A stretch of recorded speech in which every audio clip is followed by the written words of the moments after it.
Hello and welcome to Paranormal Nation Radio tonight. How's everybody doing tonight on this Sunday evening? I thank you for watching over here on Paranormal Nation Radio's Facebook page and on the Wake Up Gallatin page. Uh, Tonight I'll be bringing some guests on here, Dan and Linda Meadows. So they'll be coming on here talking about some paranormal experiences and different things they've had on. So again, I thank everybody for joining.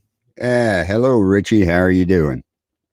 So I'll be bringing them right up here in a second. I see they're getting all their computer stuff set up and everything down here in the green room. So we'll be bringing that up. But while I got everybody's attention out here, this show is brought to you by the Bill of Rights Network and also WO Entertainment. So check out both of those Facebook pages. There's shows on both pages. Check them out. Keep informed on them. Yeah, I bet you are tired, Richie. I heard you took down that chimney today from the top all the way down to the bottom. So you get rested up and relaxed and everything. Pastor Gary's in the chat room. Thank you for joining us. Everybody that's joined in, I see how many people's watching on different pages and everything tonight. I thank you for coming in. Like I said, I'll have Dan and Linda Williams on here in a little bit. We'll have them talk, ask them some questions about their paranormal experiences. Do that, and then we'll run some of the necrophonics and do some dowsing rods. So we'll check all that out and everything. I gotta see what's on Facebook. Richie, just Shelly. Girl, you need a host tonight. I've got one coming on and stuff, Richie. I seen your Facebook message. I'll be bringing my host on here in a little bit. Hello, Carrie. How are you doing? Did you have fun in Omaha seeing the alpacas up there? So, soon as Dan gets it all set up in there, uh, hello, Jennifer. How are you doing? Uh, we'll be getting on here live with Dan and Linda Meadows here in a second. Like I said, after we do that, we'll be doing some necrophonics and the dowsing rods. So if you know somebody that's interested in the paranormal, make sure you share this out to their Facebook page. Again, everything's going good, but Paranormal Nation's back again, ready to go. So I'm going to bring Dan and Linda up. I think they got everything set up. Okay, Jennifer, stay tuned because we'll have their stories and then we'll do the necrophonics and the dowsing rods. So we'll see what kind of questions they got. So I'll see if Dan's all set up and ready to come on here live. Hello, hello, hello. Hey, how are you today? I'm doing fine. How is Mr. Dan doing?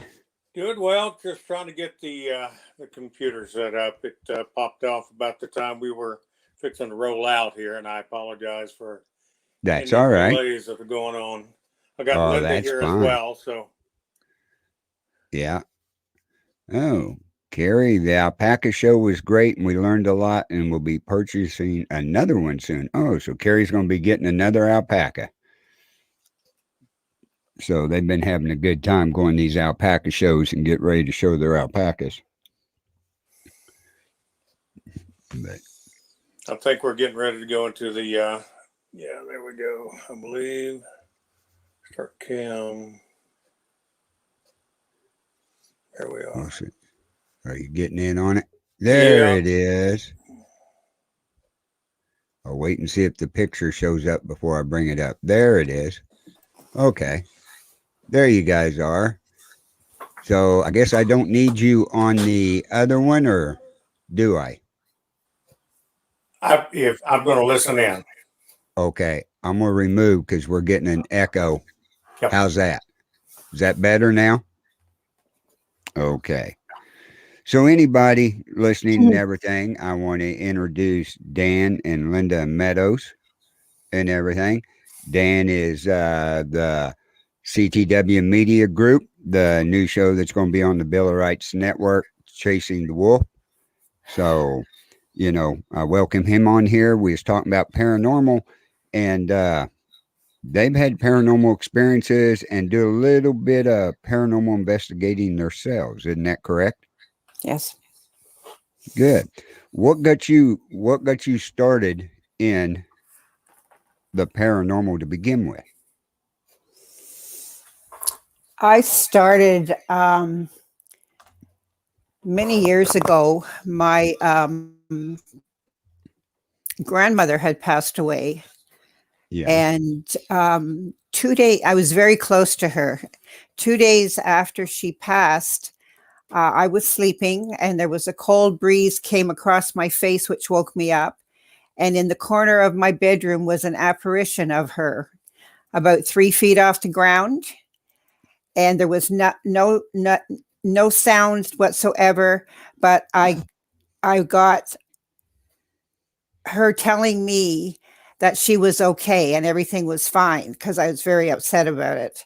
So that was my very first experience. And after that, I just went back to sleep.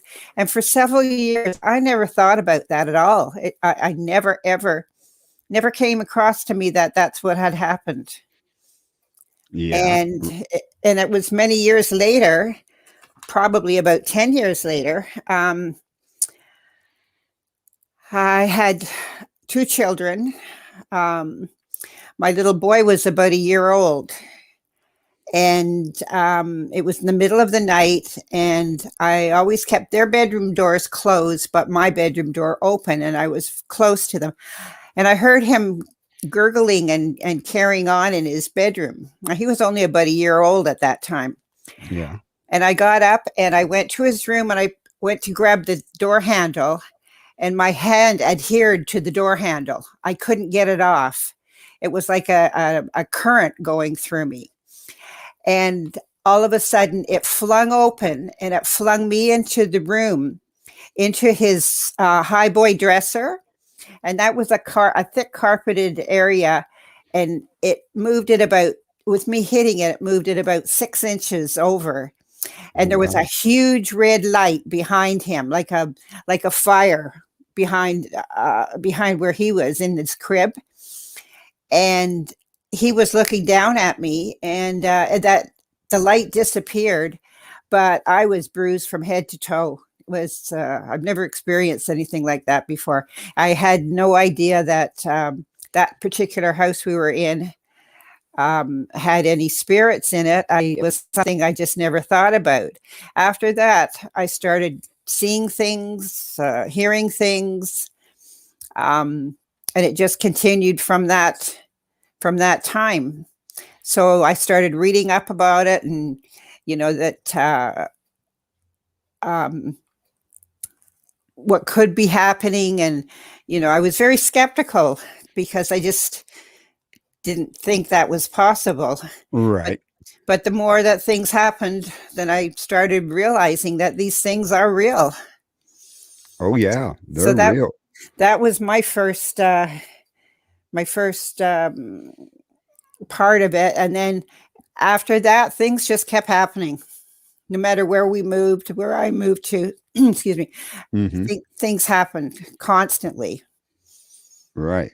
Well, it's like one of the guys, what you just said there, you finally realize that they are, things are happening, the spirits and the ghosts and everything.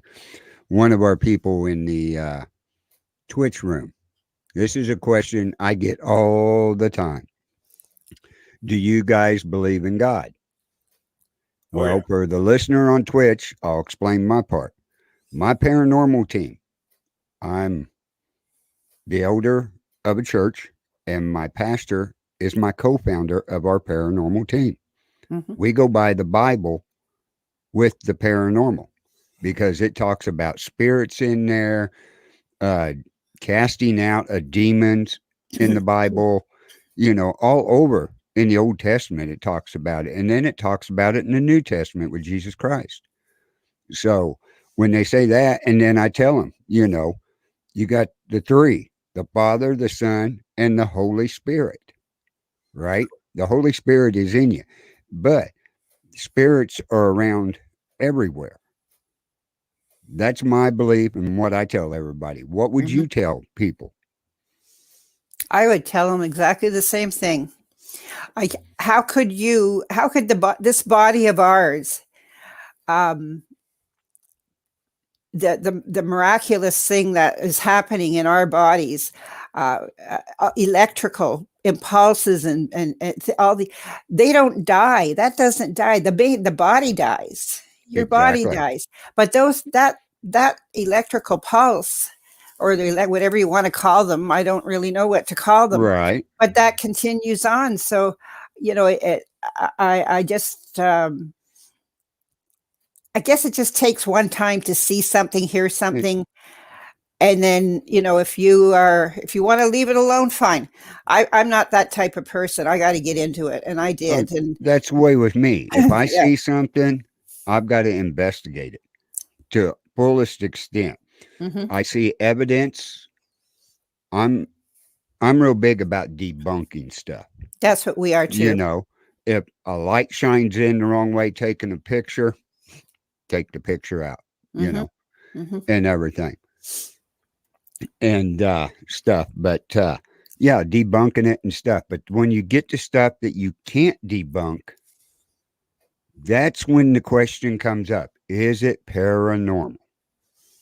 You know, Mm-hmm. some people will say yes, it is, and some people say it isn't. You know, just like Pastor Gary Whitmer in the chat room down there is my pastor. He's the co-founder of CC Paranormal Team, my team, and everything. He put 35% of Jesus's healing of people, he was casting out demonic spirits, and that's what it says in the Bible. Mm-hmm. You know, and people that come up and say, "Oh, I've had people walk up. If you believe in the Bible and you believe in God, then you can't believe in ghosts. You can't believe in spirits." And I said, "You better read your Bible again." You know, that's exactly what I tell them. Yeah. But in the paranormal field, you don't find too many pastors, a 75-year-old pastor that's in the paranormal and everything. And when we go to paracons and stuff like that, where our team is well known about going into the Bible and pastors and part of the church and everything like that, and we're well received. Yeah. Yeah. So, Dan, what got you into the paranormal? You may have to pull out and put me on that other one. You want this? I can hear you just fine. Okay, give me a moment. Power off. Probably more so with Linda over the years. I mean, it was interesting that we ourselves decided to.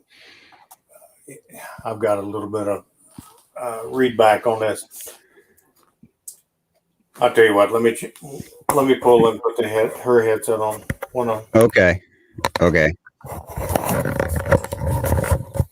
You was you hear probably you was hearing the delay, weren't you? Yeah, it was a bit of a delay. Kind of hard to talk over that. Hello, everyone. Yeah, it is. I guess Linda and I started talking about it. We've been together 20 plus years, and we started talking about it. And then, I'm a facts guy. I'm a information needs type person. I read, I do, electronics, all of that. And so with most of our investigation that we've done, I've done the, whether it was a mel meter or EMF meter or the audio portion or using wave pad or whatever to try to move some of the information, audio, video information over the audio part, whatever. And so, that was my point of it. So, doing a lot of investigation. I really wasn't into it that much before I met Linda, and she started sharing some of her experiences with me over the years, and the one she just mentioned a moment ago, and some of the others that she experienced. Collectively, us together in doing some of these investigations, and we lived in Lewiston, New York, as an example. part of the War of 1812 was fought in that town, in that little town up there. The back of our home was right on the Niagara River, and the other side, of course, was Canada. They had Lewiston burning. So if you look in the history of Lewiston, New York, so you got Buffalo, Niagara Falls, and then Lewiston. Much of the town was burnt down. Many people were killed. I'm trying to remember the name of the Tuscarora Indian tribe was up there, helped to save many of the settlers, if you will, the people that lived in Lewiston during that time. But where we lived was on part of the battlefield that was there. I mean, it was over on Guard Street in Lewiston. I won't leave the address because then people might be knocking down the doors to try to listen and see what went on there. But there was a lot of activity in that particular home, and both of us can share those particular moments. We had, it was 2014, 2016, we had the Niagara Falls Paranormal group come in, and they did two investigations on our home. We did our own investigations on our home many times, and I can outline those. And I've, if you look, and you know me, you've known me for a short period of time. Yeah. I always have notes, always have hard copies type thing. But I've also got digital evidence. I've got audio, video evidence on many of the things that we came across. Did the Niagara Falls team, did they confirm anything that you suspected? Oh, yeah. I mean, Linda was the one. I was, as a federal contractor for disaster response, I was gone quite a bit. But when Linda was there, she started experiencing, and she can give you the lead in for her, suspecting something in the house there. She can give you those timelines. And, she mentioned to me, and I'm out on the road wherever I was at that particular time, and she mentioned about inviting them over. And, there was and I'll hand it back off to her, the headset, but there was a number of activities that took place. And then, I wanted to be there during at least one of their investigations, and was. And they provided, and I have all of the audio clips on it, where it showed, there was a number of things that were said or mentioned, or it was just a lot, and I've got it kind of written down. But there were in that house, when we were fixing to move down back to North Carolina, and people would come in to take a look at the townhome there. There would be, we kept a very clean house, but there would be evidence of a vapor, a smell of rotting flesh. When the people would come through the house to look at the house, to maybe rent it or buy it or whatever, and as they came through, there was this rotting flesh smell. It's not that I used some kind of Glade spray and tried to, keep people from moving into the home, but we were moving here anyway. But and we thought it was something else. It was a dead mouse. It was but it was absolutely horrid in smell, and it happened more than once. And it happened. We had several different family groups come through, and it happened more than once on that. There was a time that I was shaving there, getting ready to go to work. And I used to teach firearms up in New York.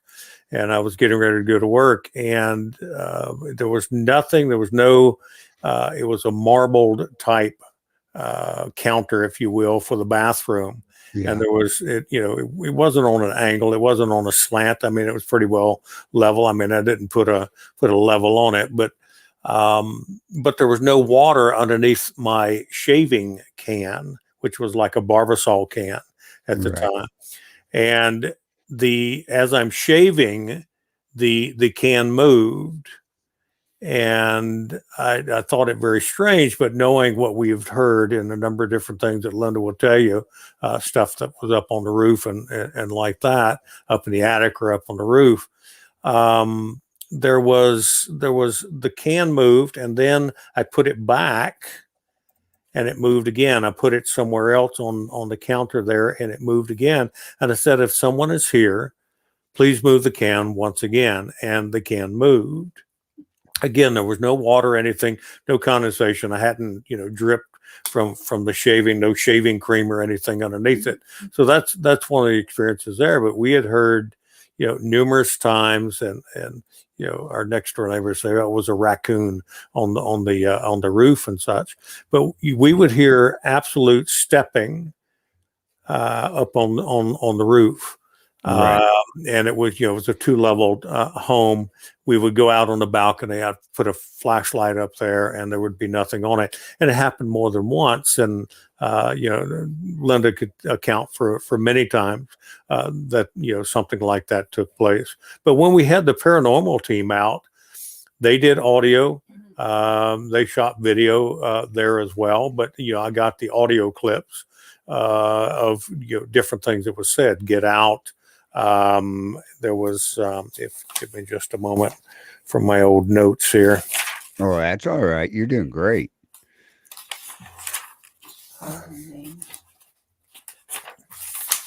There was, and here we go.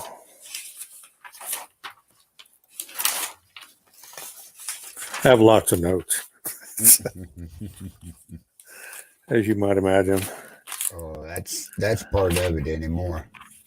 Yeah, I mean, I've gotten it down to where I got timelines. I've got file numbers for the audio, file numbers for the video that was on there.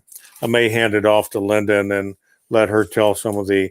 Let's see. I'm sorry. Here we go. Niagara Falls Paranormal, March of 2014. There was we talked to them in around April of 2014, and in September of 2016, they sent some more stuff to us. But some of the audio that was caught was get out, another one yes it is, and they would ask specific questions Right. of them, and and await a response. And I've done these investigations where you ask the question and then you give it enough time for the spirit, if you will, to give an answer, or you may ask it several times in order for that to happen. There was another one that said shut up, and I guess they didn't want to hear us. There were several get outs. Another one I did. There was a no's. There were thumps. The one that was and Linda had heard it before as well. I won't use that one on the air. It's not a 4-letter word, but it's very close. I've got a lot of 4-letter words coming out of equipment. I know what you're saying. Yeah. But one was, it says, I'm under the closet. So they ask us specific, and Linda would be able to kind of, defer to that, and I'll let her talk. I'm going to hand the headset back over and then and go from there. But when I used that other headset, it was too much read back on it. So hold on, please. There was.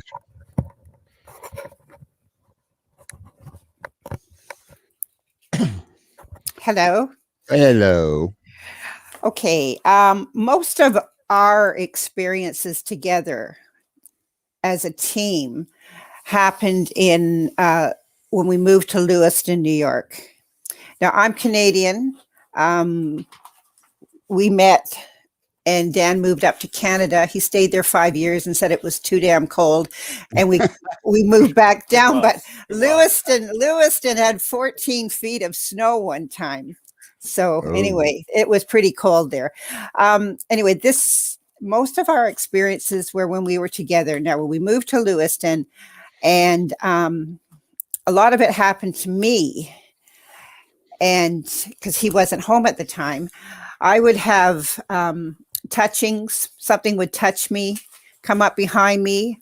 One time I was at the sink doing dishes, and I thought it was Dan. I thought he came right up against my back. Right. He wasn't even there. He was upstairs. He wasn't there at all. So I had touching, touched my hair because I had long hair. A lot of things happened to our dog. Our dog picks up on everything. Yeah, We animals have, do. They pick up a lot. oh yeah, we got a little Jack Russell, and he's feisty, and he's not Yeah, afraid. He'll go after anything. Anyway, he'll stand there and he'll be looking up at the ceiling. We can't hear anything. He can. He can right. hear it, and he'll start growling. And Mm-hmm. several times we'll go over to where he is, and it's really, really cold. A Oh, spot is very, very cold. yep. So there's a couple of times where he's been hit. Something's hit him. He'll be sitting there, and all of a sudden his head will go right across like someone slapped him, and there's nothing there. And he'll yelp, or he runs around, and his little, like something's hit his little bum, because he tail goes down, and he yelps then. So Right. Even Eddie. Our yeah, other we dog. had two dogs. Eddie was the same. Our first dog, when we got there, little Jack Russell, exactly the same thing happened to him. But a lot of stuff happened, like I said, to me, and I would tell Dan. Of course, Dan's the debunker. I'm ready to go right into it and go after it. Dan's the debunker, but there is not a lot that we could debunk with the things that were happening to us. Now, Right. the story of Lewiston is that the British came across the Niagara River from Queenston, New York. It's the War of 1812. And it was they were followed with the Canadian militia. And they were going to take over, because Lewiston had previously gone over to Canada to try and conquer that area, Queenston Heights. Right. But it was going back and forth, battles back and forth. So this is something that's happened, and finally there was Go right ahead. They had killed one of their major generals, the Americans. Mhm. His name was Brock, and so what they did after that, they came over and they burned Lewiston down. They literally burned the town or the village, and where we were living, there was a lumberyard, which caught fire, burned the whole thing down. And also there was, close to that, there was a Native American burial ground. And also with not, we got everything. We had the Niagara River behind us. We had streams underneath our house. Yeah. Natural streams of water. So all of these things placed a hot spot for paranormal. Exactly. And the one spirit that I actually came in contact with, the one that kept touching me through dowsing rods, through questionings, and that, I was able to find out that he was a British soldier that was killed and died the 200 years in the War of 1812 on our property. And he, his name was Charlie. And I found that out because I would go through the alphabet and I would say, okay, does your name start with C? And then Right. I would think of all the British names I could, Charles, and when I said Charles, he said Charlie. Now we had it on, I don't know what program Dan has, but I had it on a recorder, and he puts the recording into this program he has. WavePad. Yeah. And we're able to hear it, and up came Charlie. So this is how we were able to find out all these things that were happening, that it actually happened. Oh, yeah. So, Now, yeah. do you do a lot of research on those places as We much did. as you can?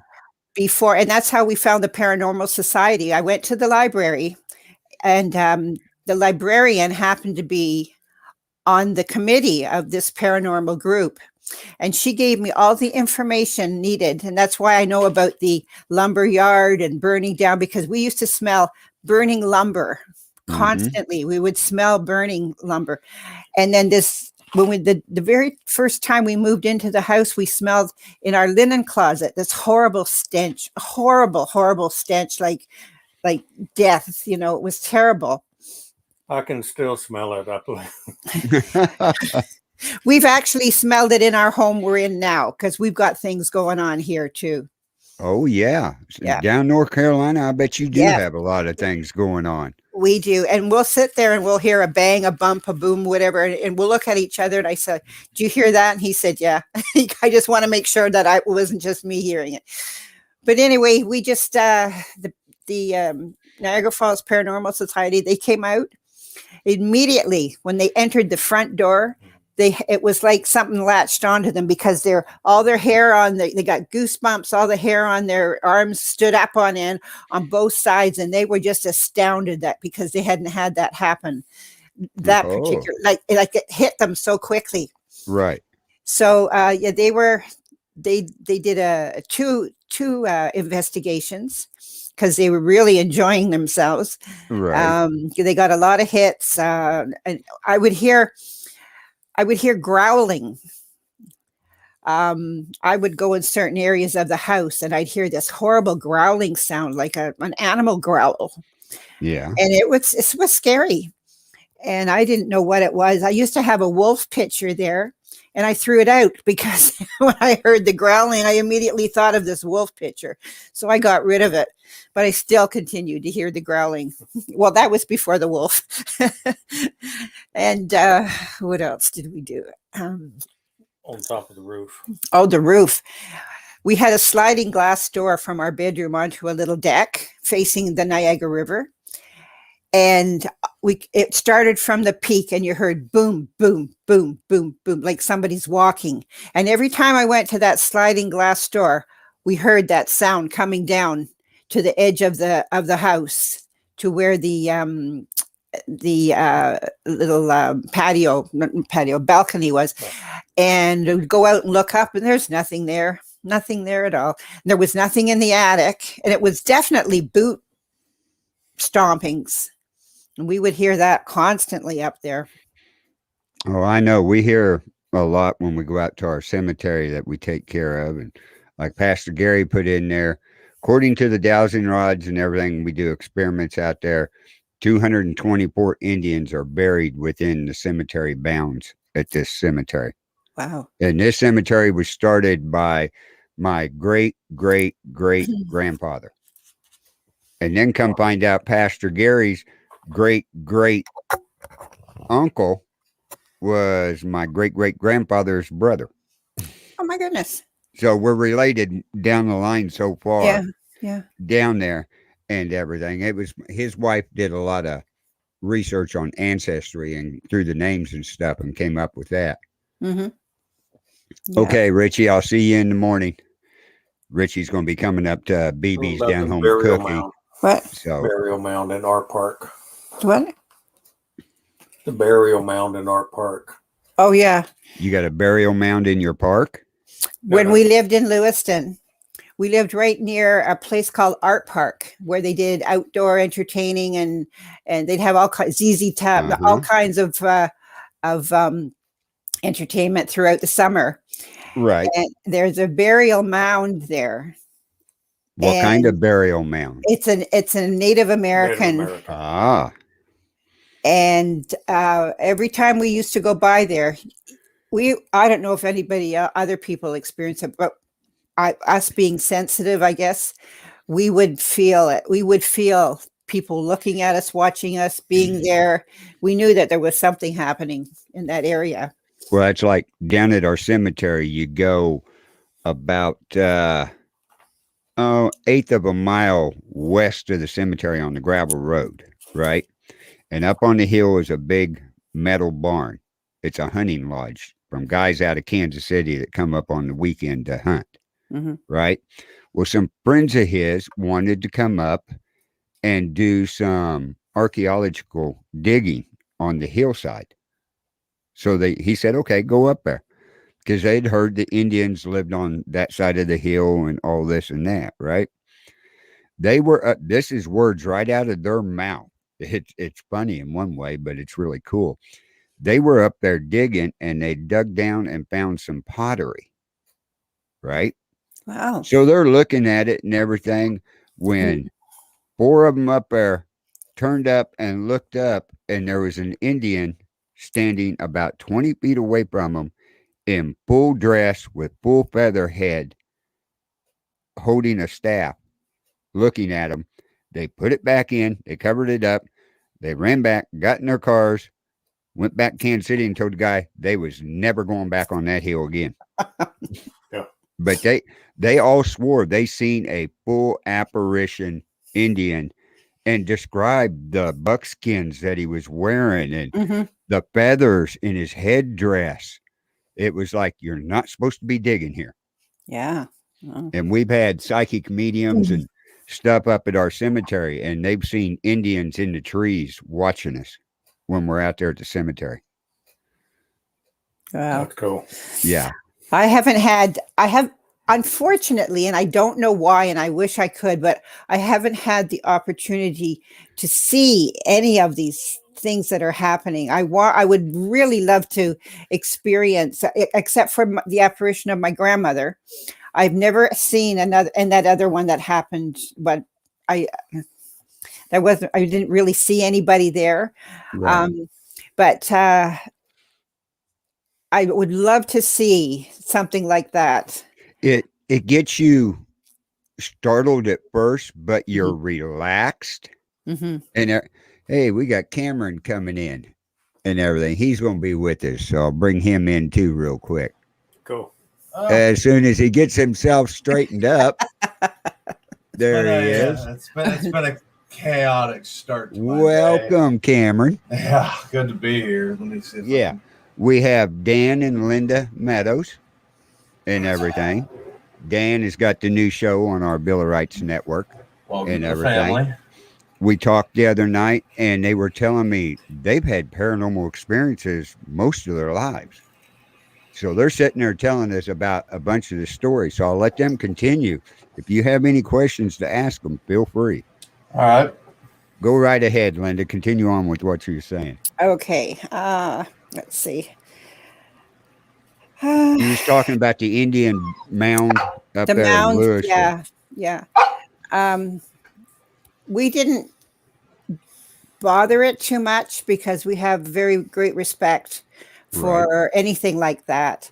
Another thing I was going to mention too, we went to the Lewiston Cemetery. Uh-huh. And we were doing, there was one gravestone that had the name Whitmore on it. And his name was Henry Whitmore. And that was on one side. On the other side, there was another name of somebody else. So I guess it was a joint burial. I'm not sure what it was. Uh-huh. It was quite old though. And I had the K2. Yeah, the K2 meter. And it was right up to red. Well, I was holding it there. It was right up to red. And I was asking questions. I also had my recorder and I said, are you Henry or are you, I think his name was Charles. Uh-huh. And the voice said Henry. So it was Henry Whitmore that I was speaking to. Right.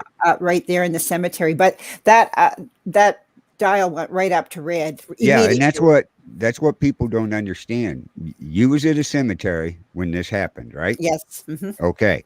There's no electricity out there anywhere, people, on these things. K2 meter is to pick up an electromagnetic field, like an EM meter, right? Right. And when it pegs out red, there's a high reading.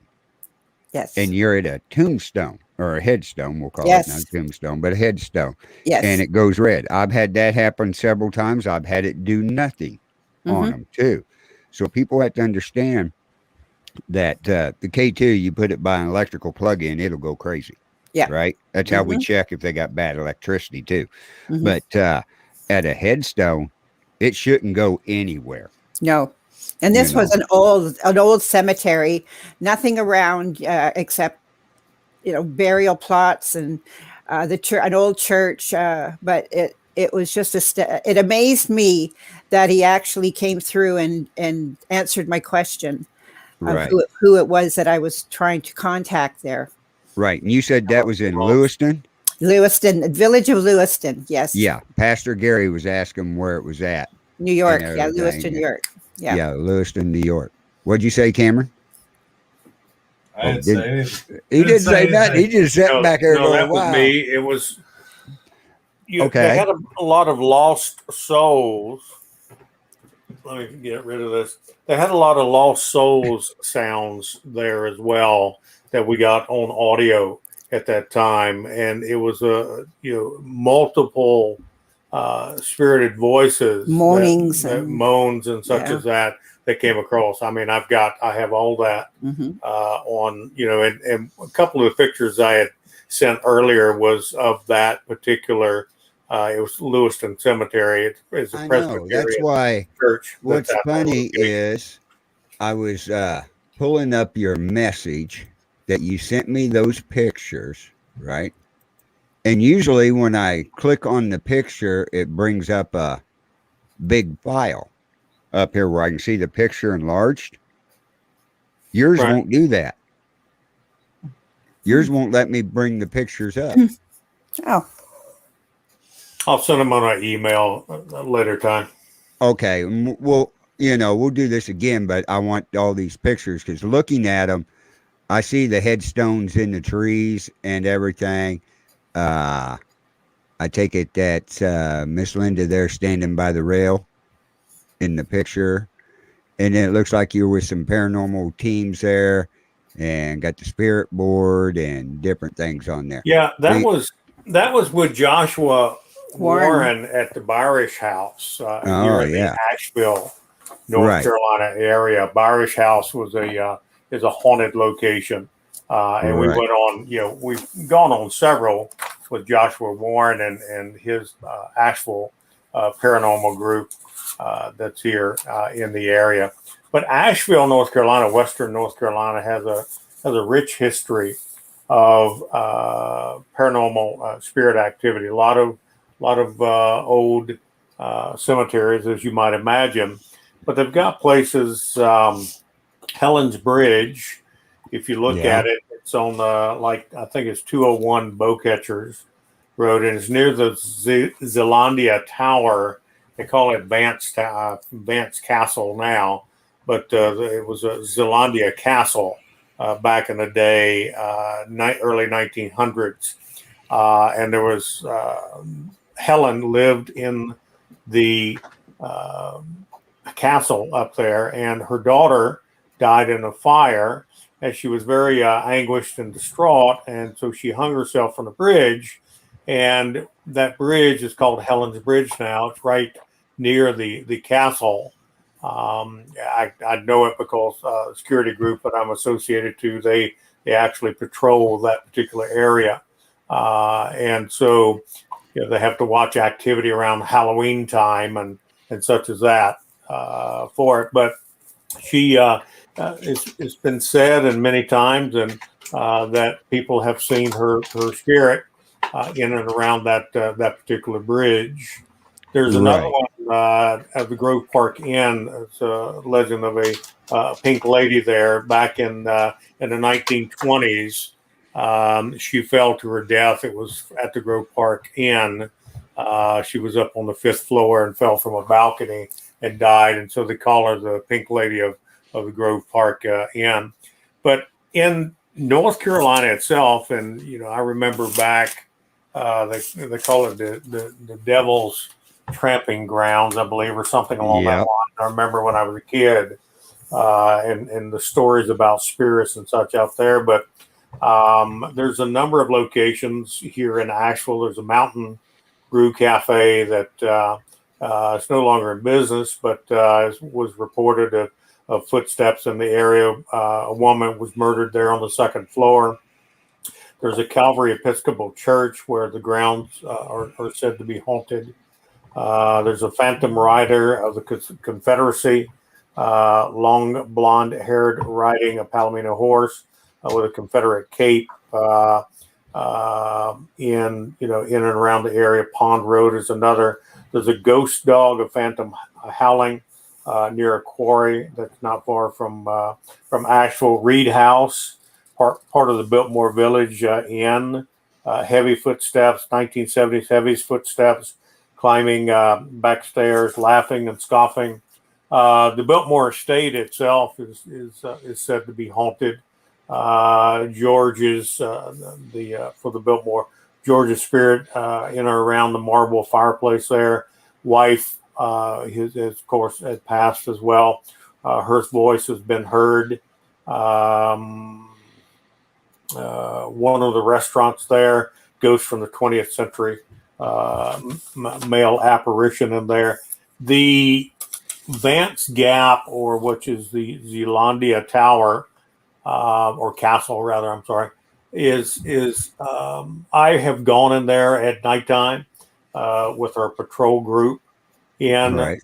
you would feel a presence as you walk into the area. You know, old castles and buildings are going to be cold anyway, but there were exceptional areas that was colder than the rest, and it wasn't like it was a root cellar or anything along that line, but it would just be be cold. I've sat in chairs and sat up in Lewiston and down here that there wasn't no breeze. The heater or the air conditioner wasn't fixing to come on, and then there would be cold that would come across. I have awakened in the middle of the night, and not because I was feverish or anything along that line, but absolutely be freezing because I felt the presence of something else that was around me touching. Right. We would be in different parts of our home now, and there would be events where as Linda mentioned earlier, of something touch, or and whether it's an optical or illusion or something along that lines, you would see images. We've seen our former our dog that passed away back in 2012. We've seen images of him, thinking maybe it was our other Jack Russell, but our other dog was somewhere else in the house asleep. Those are just Right. But we have his ashes here. Ah, so We've you got his ashes there. Yes, and I have felt him. I have seen him through the corner of my eye. I've felt him around my legs. Dan too. Dan has seen him more than I have. I think he liked Dan more than he did me. But he yeah, we brought his ashes with us because he died with us when we were in Lewiston. Well, yeah, he's like a baby to you guys, is what he was. Yeah, and I understand that. We got 2 dogs here. If something happens to them, I know exactly what's going to happen. But yeah, dogs and dogs are real keen on spirits. They pick them up. Dogs got senses that we don't have. Right. And they can hear them and they can sense them a lot faster than humans can.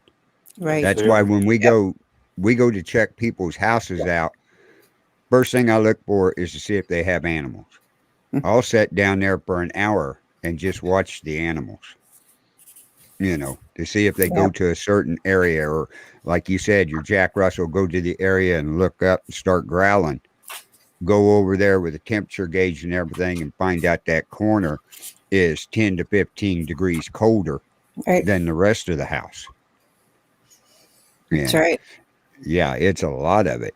I don't know what you know about the highway memorials that you see out where people have lost their lives. I mean, I was a police officer, EMT, for years, and I went to many tragic accidents that took place out there. So I started, Linda and I were together back in 2006 as well, and I started writing and investigating and researching about the crosses, the highway memorials that were all around.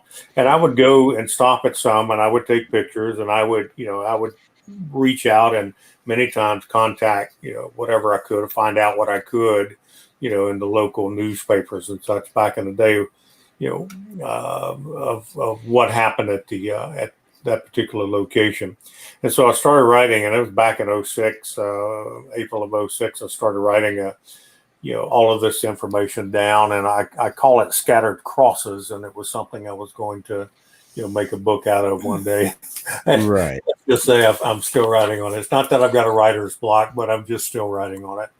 But, things that come across, but I've sensed, and I sent a picture of one of them to you that when I was out in Utah, out that way. And yes, I would stop and take a picture of it. And some people might think that's kind of morbid or something along that line, but No, just, it's not I'm an really. investigator. You look at my notes, you look at the electronics and everything that I do, and the information and research that I do, and that's just what that's just me. But I sensed energy in those particular areas as well. That may not be the exact point and place where a person lost their life. It may be in a close proximity to it. But I felt energy. I would not stop and go by, and I know your pastor would understand this, of laying of hands and reaching out and feeling the presence of the Holy Spirit, such as that. Well, I would do that as I'm driving along. I know you're supposed to keep both hands on the wheel, but and then two, as you go along and reach out, Yeah. my hand out towards that memorial, if you will, and I would feel a presence or energy from that. Now, we've taught classes in my home before. We've gone to places that were old antique stores and such, and there was one in Hendersonville, North Carolina, western part of North Carolina, just not far from Asheville, whereas it was an old antique place and it's no longer there. But there was a casket that was in that location. It was had been used, or at least to maybe during the wake, maybe not that it was used and placed in the ground, but at least during the wake, there was this casket, a wooden type casket that was there. And Linda and I both went into that particular antique store. And this was back when we first lived in Western North Carolina, between 2004 and 2007. And we went in there and we walked near it, and we felt a cold presence as well. But Linda got very nauseated and very sick at that time from that, and just being around that. So she could tell you more about that.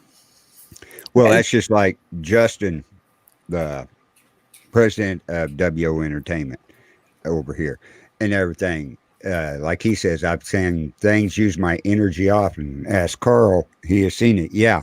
We was at a paranormal investigation at the old school in Cameron, where we do the WO radio show at. And we was having a big investigation there to raise money and everything.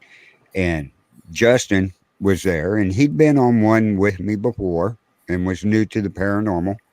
But we was down in the basement in the cellar, and he wasn't down there a few minutes and came back out.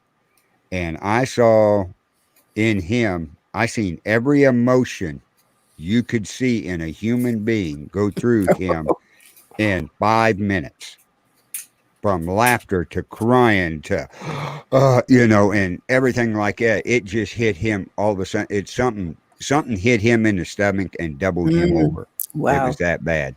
Yeah. So, but yeah, he was in the chat room and wanted me to mention that out. But yeah, there's a lot of that goes on. It can affect people in so many different ways. Yeah. And that's what, when we do tours and investigations like that, I send my team out with the groups, right? And I go from group to group to group to check them and make sure everybody is okay. Nobody's crying. Nobody's upset. If anybody tells me they having problems, I get them out of there, and take them and see what the problem is. And yeah, like Pastor Gary says in there, "Hi, Justin, I saw you knocked down on the stairs." Yeah, he got knocked down on the stairs during that investigation we were on and everything. I've come across nice spirits and terrible ones. Oh, yeah. They're out. I don't know if they're poltergeists or whatever they are, but they're terrible. They will do anything to hurt you, and they will. I've had the shower turned up, the hot water many times turned up, and I'm the only one in there. So, and I'm not turning it up. So I have to, be careful in there, because it's happened several times here in this house. Right. I know. So, I've been burnt Mm-hmm. I've been scratched where it's drew blood and everything. And it makes you think, if they can do that Right. or move an object, right? What really can they do? You know, Mm-hmm. it's open to the mind, I guess is how to say it. But yeah, there's good and there's evil. There's Yep. always been good and evil on this planet That's right. and stuff. So why wouldn't, and when I say evil, and I talk about this a lot, and Pastor Gary does too, I'm not talking about demonic evil. There is demonic evil out there. I won't take that away. But the evil I refer to is, we've all met evil, mean, nasty people on the Well, face of this earth, right? mm-hmm. So when they die, what are they going to be? Mean, nasty, and evil. That's right. And those are the most. I know people in an apartment me and my wife lived in Hamilton before we moved up here to Gallatin. The landlord's husband died in that apartment. And I knew him. He was a jokester. He would play practical jokes on people. He would hide stuff from us for 3 days at a time and bring it back. My wife got so mad and come in there, "Where's my steak knives at?" "I haven't touched them. I don't have them." And I said, "Wait 3 days and I'll be out of the house. I'll stay out of the house. You know, I'm not going to do anything so you think I put them back in there." And on the third day, they're right back in the chopping block. Or her keys. Wow. Yeah. And she vapes on an electronic cigarette, right? Well, she lost one. And my granddaughter was there when she lost it. She set it on the table, bumped the table, it fell off. I tore the house apart there, looking, thinking it rolled under somewhere or it rolled in the chair, took the black stuff off the bottom of the chair. Couldn't find it. Could not find it. And I said, okay, that one's gone. Don't know where it's at. Next morning we get up and she had a footstool in front of her chair. And she does a lot of the coloring by numbers and everything to pass her time and keep her hand. She's got back issues and disabled and stuff, but this keeps her going. So she's got a bag with all these markers in it. Mm-hmm. Got up, she was sitting in the chair, and I looked at that bag and I said, "Are you kidding me?" I picked the bag up, a Ziploc bag, and I said, "Look in the bottom of it." It was in there. Her electronic cigarette was inside that bag. Wow. And she goes, "How?" And I said, "Don't ask how." I said, "It's no worse than that same electronic cigarette she lost before fell out of the ceiling. And it's a solid ceiling. Mm-hmm. It come falling down on the bed." And I was like, okay, he's just playing jokes, so I'm not worried about it. Yeah. Is all it is. But I'm like you. I've walked into places where every hair on my body will stand up and the pressure is so hard on your chest. Mm-hmm. It's like you're in a decompression chamber. It just, like that. But yeah, it's different, and people don't understand, like you said, until they see it or feel it, Mm-hmm. one or the other. Yeah. Then it changes their mind. I've actually been inside a decompression chamber. Those are Can't hear it. interesting, to say the least. Talk a little louder, Cameron. They can't hear you. I've actually been inside a decompression chamber, and those things are they get very cold very quick. They get very cold, and your pressure on your chest. You feel it's not just your chest; you feel it every square inch of your body. It feels like somebody is pushing on you. It's just so much different, especially when you're going down to depth. I think we went down to like 200 feet or something like that, and it just everything. Well, one, your voice, you sound like a chipmunk. Mm-hmm. But you're sitting in there, and the instructor just nods at you, and you're like, and he keeps nodding because he doesn't want to be the one to talk. And you turn over, what? Holy! Sounded like Mickey Mouse in there. But wow, but like they're telling you, and I'm telling you, Cameron's new to the paranormal. Okay. Somewhat. He, I've had one experience. right. And It only takes one. he's a believer and a skeptic all built into one. Yeah. Okay. And stuff. And, but it's when you walk into one of these places, and we're not talking about the haunted houses where they're going to jump out and scare you. That's a Mhm. haunted house. I'm talking about a haunted home. And you walk in, and as soon as you walk through that door, the pressure just hits you. It almost take you to your knees. And that's when you know you got something in there and Mhm. it's watching you and letting you know real quick. That's it. Did I tell you about my experience, Carl? No, I don't think you did. Okay, I was living out in Kings Bay, Georgia, on the sub base, and I had a buddy that lived out in the boonies, way out in the boonies, and it was close Uh-huh. to some dumping ground of bodies. And we were out there, and she had three kids living there, three like 8, 9 year old kids, and something just was telling me we don't need to be playing in the woods, right? We were out running around. I was clearing out some of the brush and trying to get their yard a little. They had 5 acres, and it was all overgrown. Every last square inch of that thing was just covered in crap. And I was out working, and I always had cowboy boots on at that point in time, so I wasn't worried about snakes.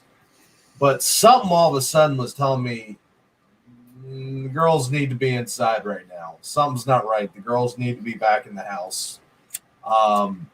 So I called them over. I was like, hey, y'all need to go back inside. Come to find out, they went out the next day and they found a bunch of water moccasins that were in their breeding season. Ooh. Oh my Yeah. gosh. Yeah. Wow. I You have see that, Cameron? 5. I've gone up one.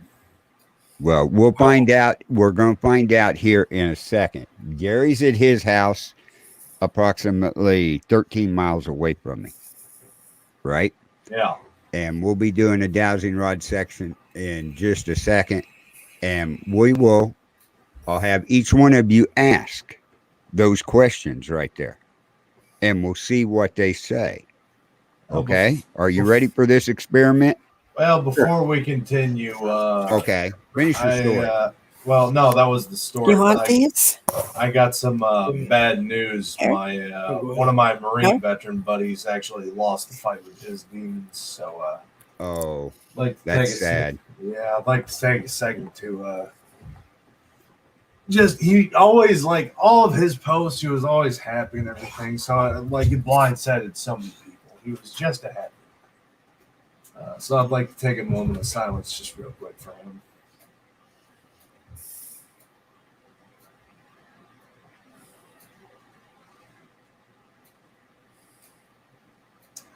I appreciate that, y'all.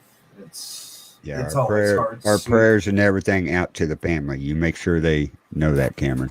Yeah. I'm gonna go in the other room where I can hear. Right. You can hear, but you better watch because we're going to do the dowsing rods. He's taking his phone. Damn. Yeah, he's taking his bow. He's going to be on here in a second. I'll wait and let him get out of range and then I'll bring him up. Now can you hear us, Dan? Oh yeah. Okay. Yeah. Okay. I'm going to pull the dowsing rods up. I'm going to move this out of my way so I don't get them hit. Again. Yeah. Okay. I'm going to pull my picture up so they can see better. Mine still don't want to work for me. Oh, okay. Okay. Will these dowsing rods work for me tonight? See them cross. Thank you. Okay. How many spirits are with Cameron right now? Count them off.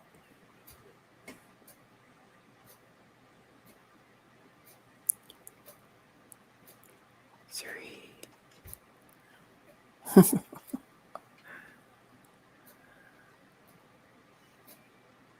5. Exactly what the pastor said. I've added one. That's You- concerning. Okay. Now, how many spirits are with Dan and Linda in their home right now? Count them off. 1, 2, 3, 4,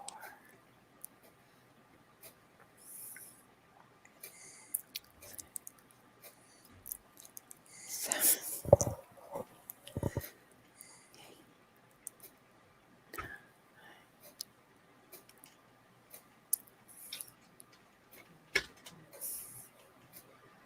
What'd you come up with, Linda? 10. Yep. I'm moving.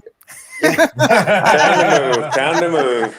Now, how many spirits are with me in this house? Count them off.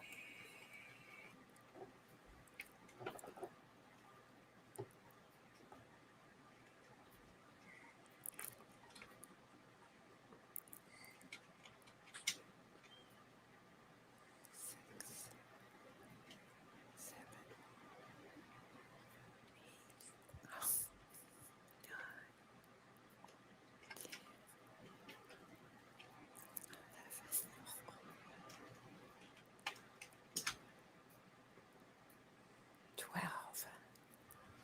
5, 10, and 12. You see that chat up on the screen, right? I do. Yep. That's what Pastor Gary did at his house, asking the same questions with the dowsing rods. And like I said, you guys said you've used dowsing rods before.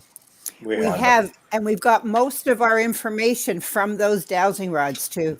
Have you ever done it like that? I'm sorry? Have you ever done it like I did it by telling it to count?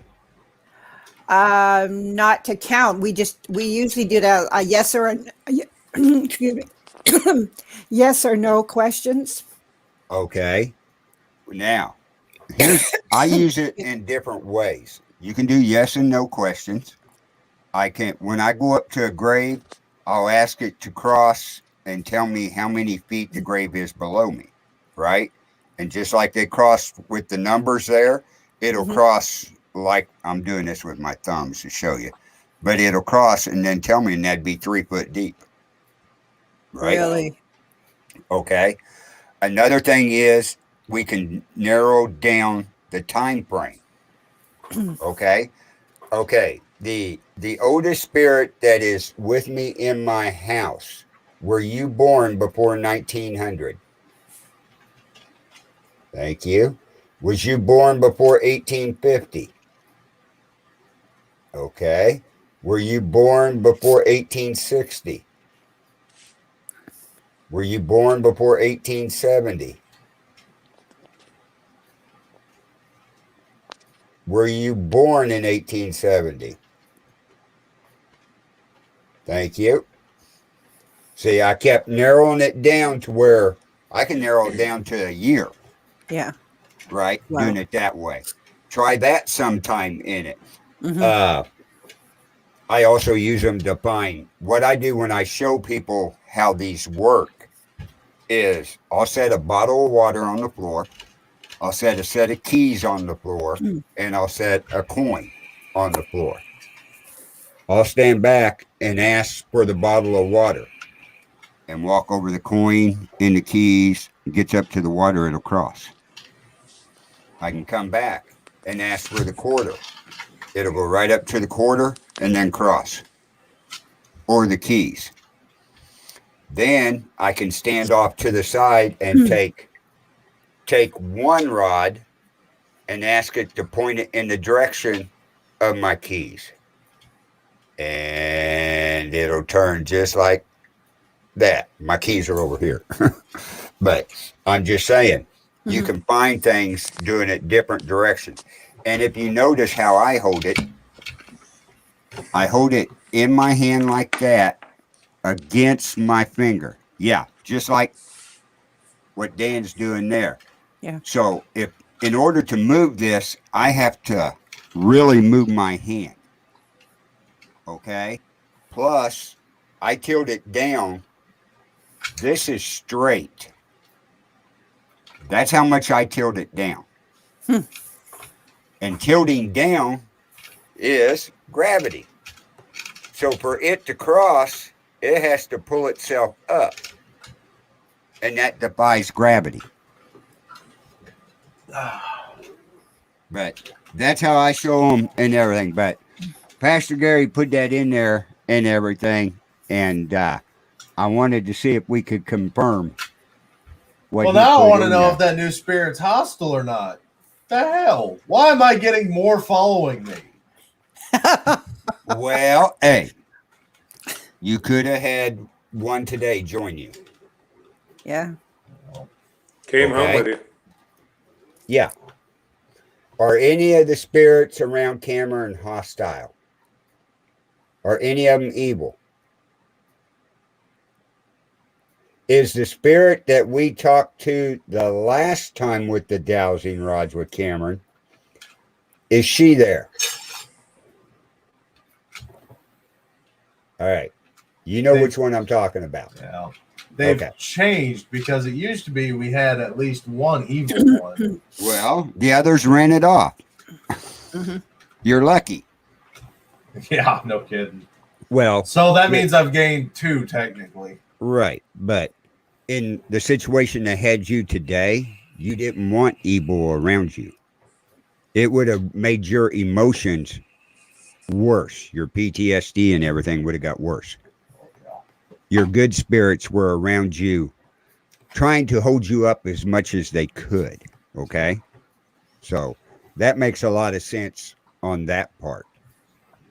But yeah, I end up on any given night, I do the Paranormal Nation radio show, anywhere between 10 and I've had as high as 21 spirits come in here.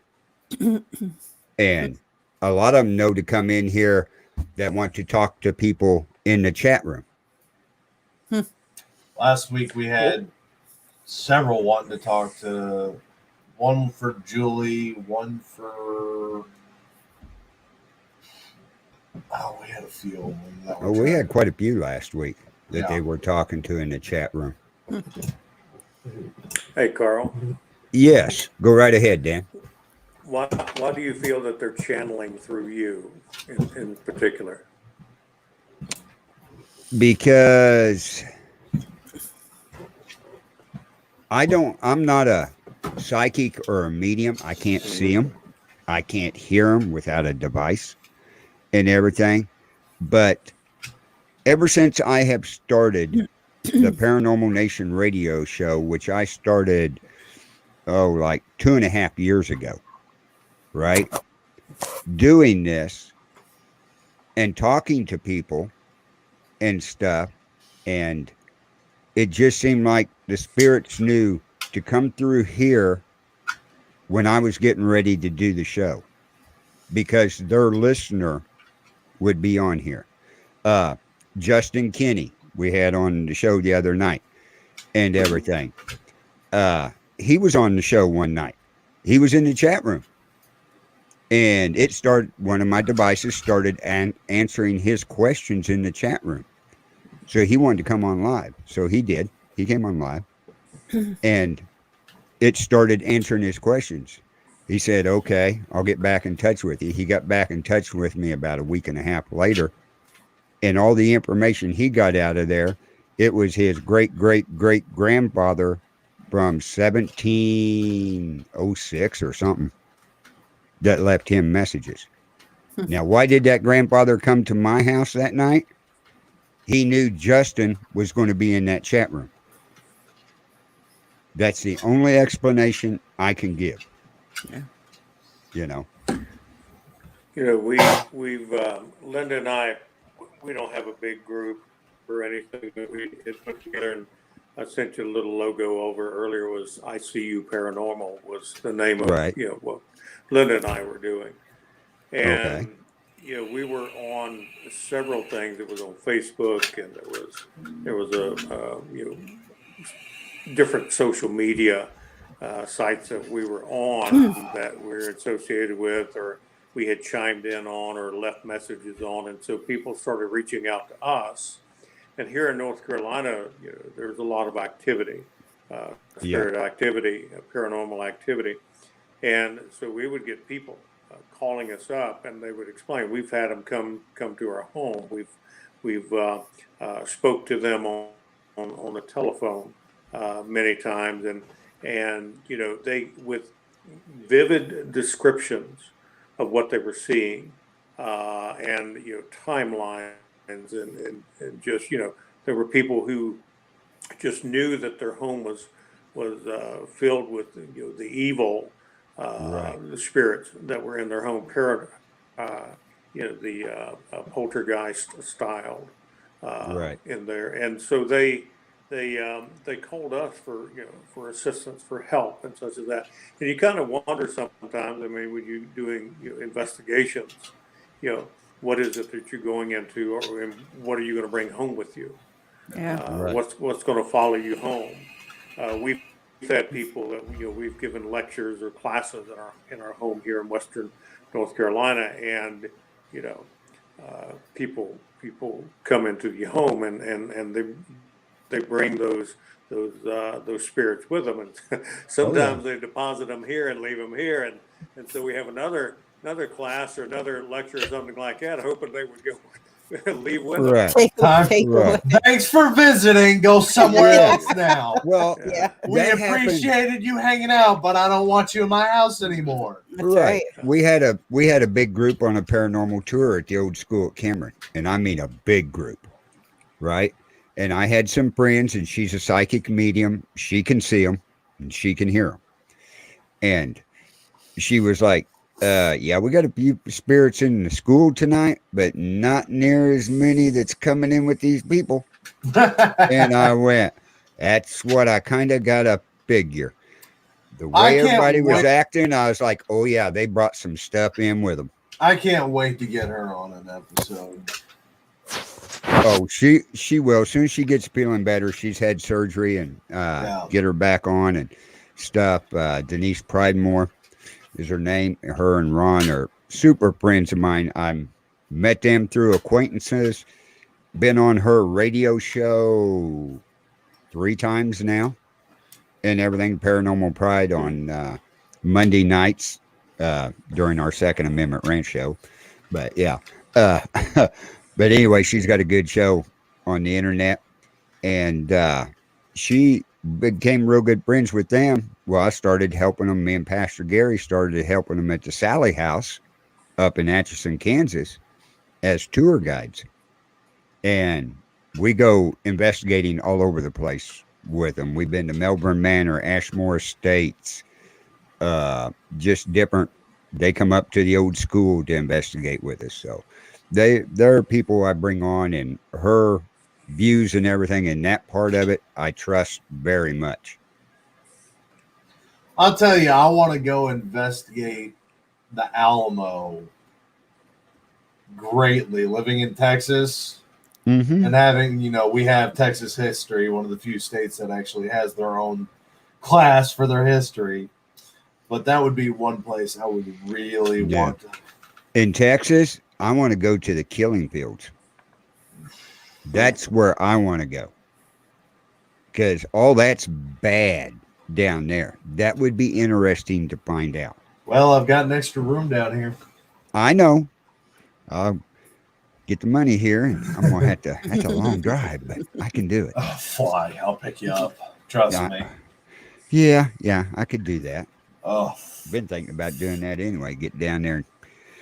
Well, it's still trying to get nice weather up here and everything. You guys are sweating to death down there. And I know you guys got real nice weather in North Carolina too. We were it's starting.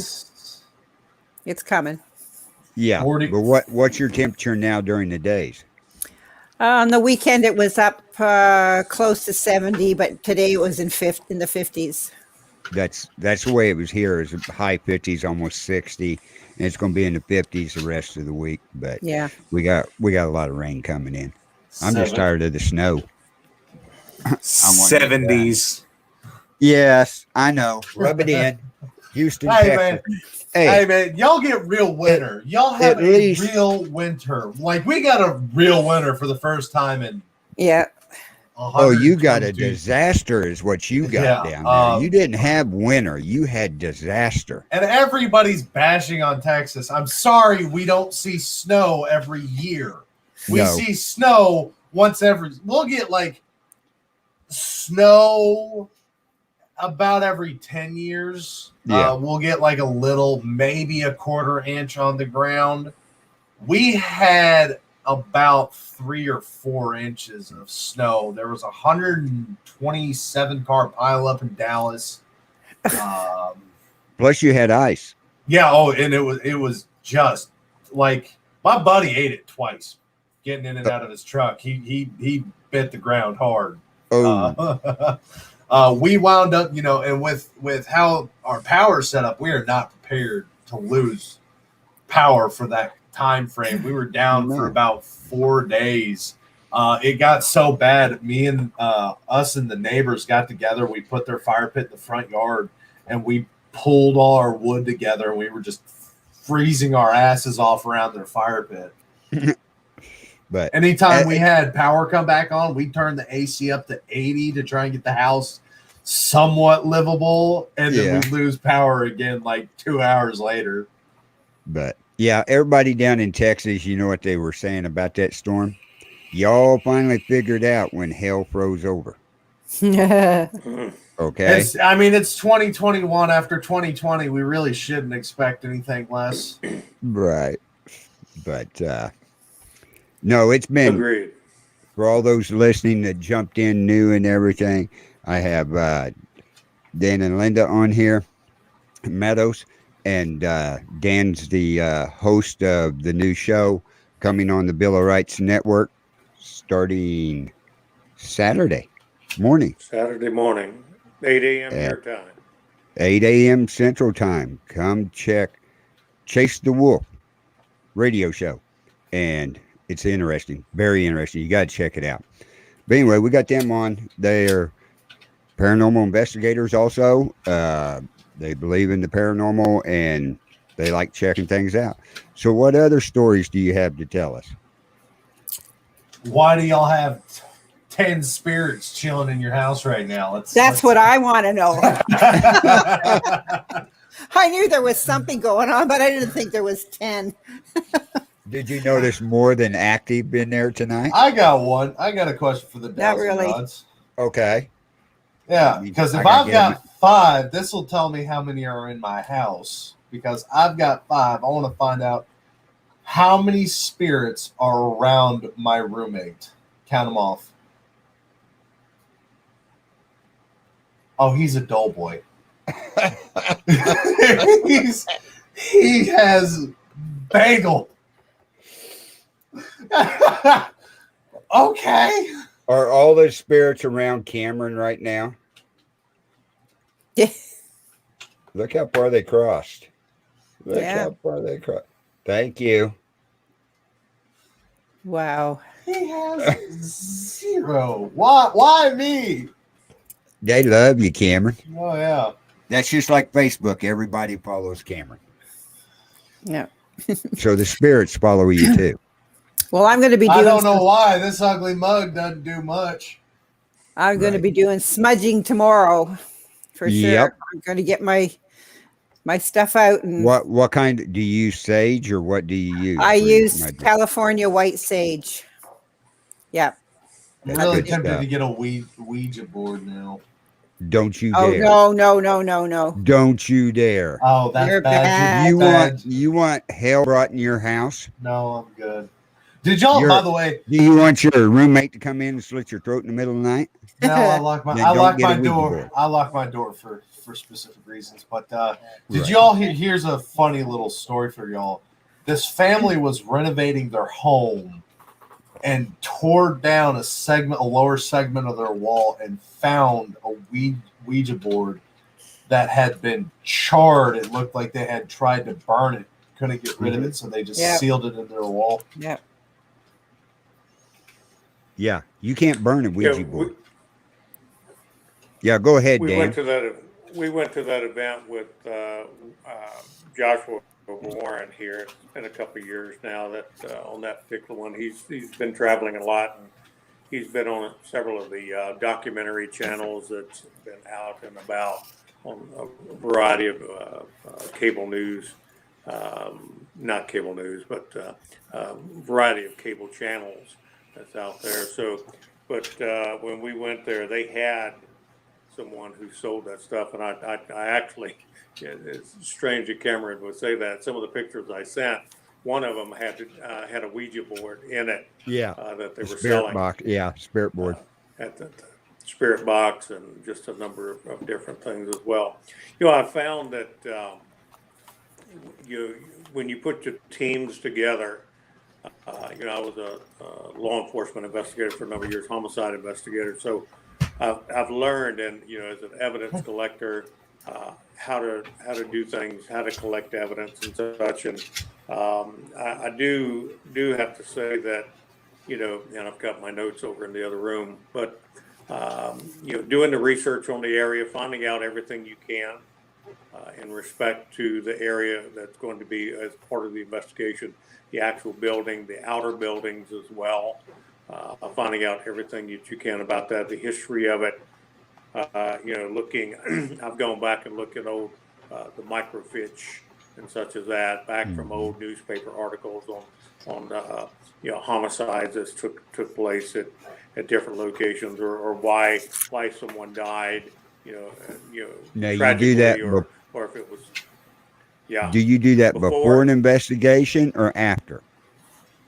Many times it's before, a lot of times it's after, and then there are follow-up investigations that would need to be done once you've accumulated more details and information. Sometimes you don't have anything to go on, and so Right. you gather what you can at that time, and then maybe look at some others who died in a particular era, a particular timeline, and trying to piece together what may have happened, whether it was some type of plague or something along that line that took place, and why it took so many lives during that. I used to live in Savannah, Georgia, many years ago, and if you ever have the occasion, I got in trouble in Savannah, Georgia. I was a police officer there for years. He was a cop there. Your buddies probably met me. You look very familiar. I didn't get arrested. I didn't get arrested in Georgia. I've only been arrested in Texas, but I didn't get arrested. Yeah. But you have. I did have to deal with down there, right? I did have to deal with the police when another sailor actually pulled a gun on me down there, but other than that, I never did actually get arrested in Georgia. That was down on the cobblestone area down at River Street, right? Yeah. Yeah, he remembers you. You remember that mechanical bull and the jackass that almost started a bar fight? That was me. That was there. Oh, that was you. Okay. Yeah, I was there back in the 70s in the Army at Hunter Airfield, part of Savannah, Georgia. I mean, the Fort Stewart group. Then later came back as a police officer, police detective, and used to teach out at Armstrong. It was Armstrong College back in the day, then became Armstrong State University, and then part of the Georgia Southern group out that way. But even Savannah's got a tremendous history of paranormal activity, and they have their little ghost tours and such. But and they'll tell very similar things that they do of an actual paranormal group that's up here, and some of the history, and the Pink Lady being one of them, and talk about Helen's Bridge and such as now, that. you remember for me, I was gonna say, you remember the road out in Georgia where there was supposed to be you'd be driving, and if you saw somebody, you needed to keep going because if you stopped, your car wouldn't start back up. I can't remember. I think that was in Savannah. You would stop to pick up the hitchhiker, and as you stopped or you pulled over the vehicle and got out of your vehicle to invite him into your vehicle, there were reports that people had someone physically got into the vehicle with them, and they proceeded to go ahead, and then it'd be at some point in time that that they would look over and the spirit would be gone, or they would stop the vehicle, look back, and that image, that apparition was not there any longer. So there's been a lot of that. I mean, no, the one I'm talking about, it would completely kill your car. There's a lot of them stories around different places in the United States. Different. That may have been That may have been in St. Mary's, Georgia.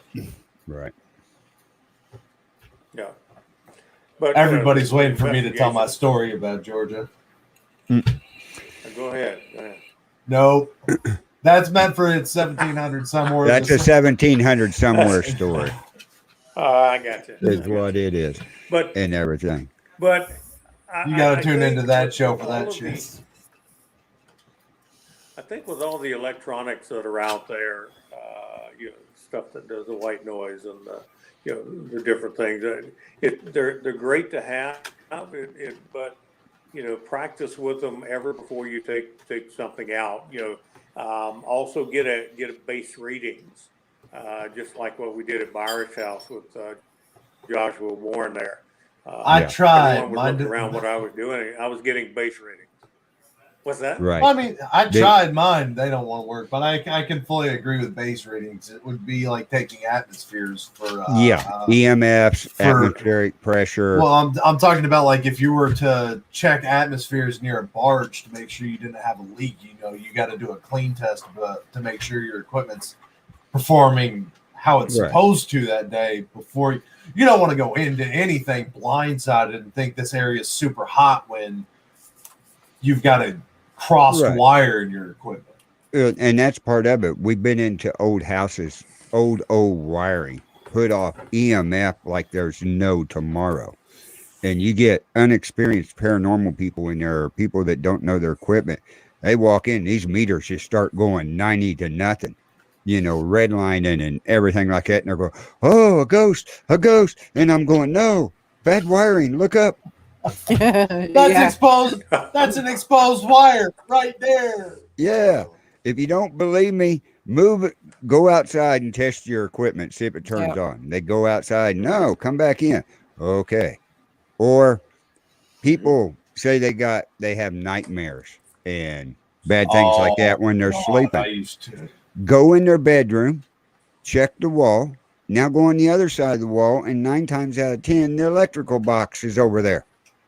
I used to have. And the EMF coming through there is right above their head. So when they're sleeping, they're getting all the EMFs in there. You can have headaches, nightmares. Mm-hmm. Everything can be presented like that. And that's debunking one. Say, okay, move to another side of the house and sleep for a night and see what happens. They call you up and say, I didn't wake up with a headache. Okay. I can still remember this dream vividly. I had this nightmare for close to 13 years, and then I just stopped dreaming entirely. Oh, and the funny part is I lived on the second floor. All the electrical boxes were downstairs, and behind my head when I slept was just a window. So there was nothing running there. That dream really. So what it is I was going on a fishing trip in the dream. My dad used to have this old tan Suburban, the big ones that you could lay down in the back and turn the entire thing into a bed. Right. And I was going fishing with 2 buddies. I remember I remember their names. It was Brett Funderburk and Will something. And the driver and the passenger in the front seat were both dark cloaked, like hooded. But I wasn't really worried about them for some reason. And we were going, down this road, and it was a really beautiful scene. It was like fall. All the trees had the color to them and everything. And then it starts to die. It just gets black. The trees are rotting. It's all gnarly and twisted. And we pull up to this little shack. And I know where we want to fish is across this concrete path over this just nasty, nasty water. I mean, think of the just bleakest, murkiest mess you can imagine. And the concrete is warped, it's twisted, there's slime and algae on it, it's got chunks missing, and there's this spot where the water is just lapping up onto it. And there was a little rhyme, and it had the hazardous symbol on it. I can't remember the rhyme for the life of me, but it was something like, no, for glory and riches, untold, cross the waters, behold, something like that. And I get going, I know on the other side of this path, there's going to be something great. Like fishing's supposed to be phenomenal over here. And I get going, and I think, no, it's not worth it. And I turn around, and the hooded cloak figures are standing right up on me and just pointing. And my friends are just watching this. And I get going, I get across into the water, and I slip. And as I slip, those two guys grab my legs, so my head's in the water, and I'm freaking out. I'm panicking. Pull me up, get me out of this. And I keep going under the water. The first time I'm under the water, I'm under for like 20, 30 seconds. I'm looking around, and I can see at the bottom these radioactive barrels with the green ooze coming out. I watched a lot of cartoons as kids. Don't hate me. And I pull back up, and like, y'all really got to get me out of here. This is some nasty water. I go back down. I'm down for like 10, 15 seconds, and I see this just massive shadow pass about 100 yards away. So now I'm freaking out. I come back up because that's the only life you see in this water. I come back up. You really need to get me out of this water. I go back down, and it passes closer. And you can see it's this deformed, like alligator head, some of a fish's body, and then tentacles for its propulsion on the back. So I come up, and I'm just panicking. Get me the hell out of here. Get me the hell out of this water now.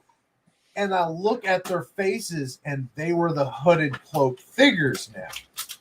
Like, why are you doing this? And I go back down, and I'm looking, and it just comes straight at me. And I always popped up in a cold sweat, woke right up, wide awake, couldn't go back to sleep the rest of the night. That one messed with me a lot. I had somebody that was supposed to be a spiritual medium to an extent, and she slept next to me one night and put her hand on my chest, and since that night I haven't had that dream again. Right. Pastor Gary's messing with the dowsing rods again. 5 spirits are with Linda, and 5 spirits are with Dan. You're split off even. So Great. Look, we all got 5. Yeah. Yeah, that's right. I got 12 altogether in mine, though. They just go through here left and right, Wow. Back and forth is the way. I can get up in the morning, there'll be 3 in here. And by the nighttime, there'll be 12, 15, 17. Yeah, they all got their coffee. Yeah. That's what happens. I got to find out who these are.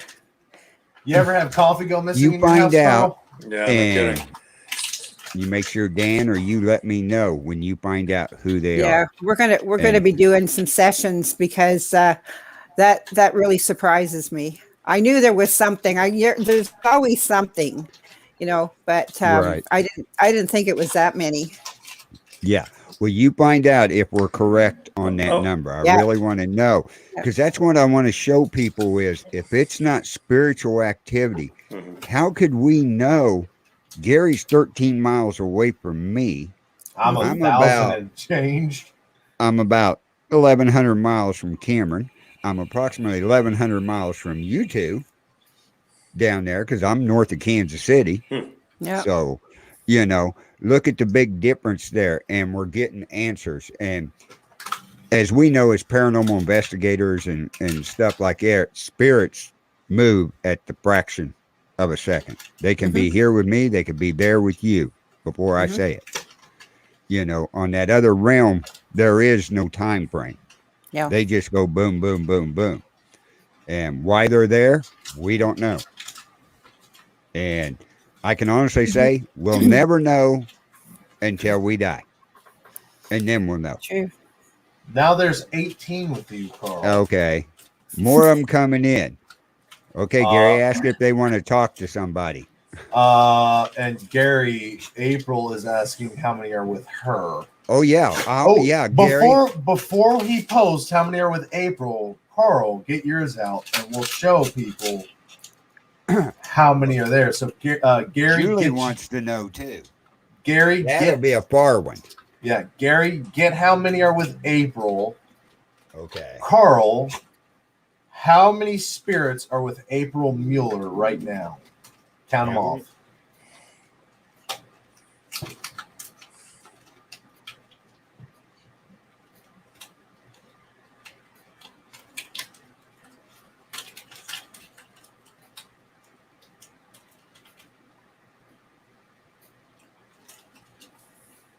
All right, Gary, how many did you have? I know we got to wait a second because of the time delay. And Julie, we're going to do yours because that one's going to be interesting. She's in Australia. Yeah, that's just a couple thousand miles. Julie we can drive that.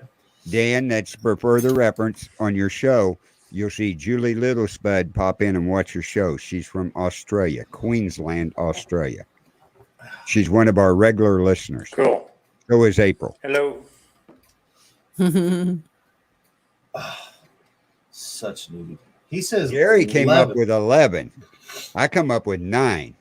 Did 2 more add before he typed it in? I don't know. Okay. How many's with Julie Littlespud in Australia? Count them off. 1.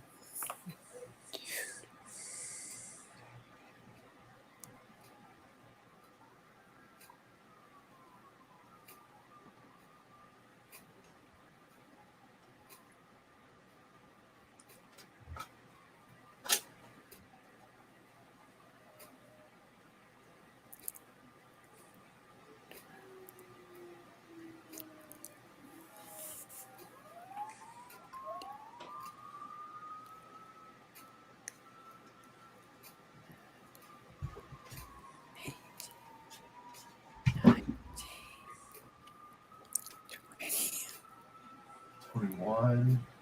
I'd say 20. Wow. We got. I was getting cross-eyed watching that. Spirits are going. Is that Spirits are going the walkabout, true eh? amount with Julie?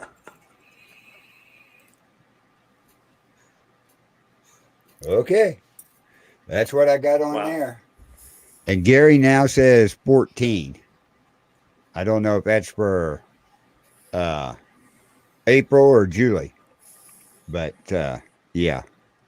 1 per person in your house. That's right, what April. the There was exchange 9 rate. of them. April has 7 boys.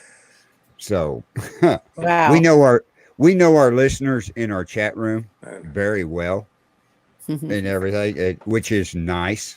That shows we interact with our chat room where we know. Julie's been listening to my Paranormal Nation radio show for over a year now, and she listens to all the WO Entertainment shows and everything and our Bill of Rights network. So again, I thank her very much taking her time out of the day to watch our show. I know why they all really want to watch the shows. Yeah, Gunny right there. They want to see something needy harass the Broken Viking for 40 minutes. Linda's looking for her little doggy. I can tell, aren't you? Oh, Dan, you got him?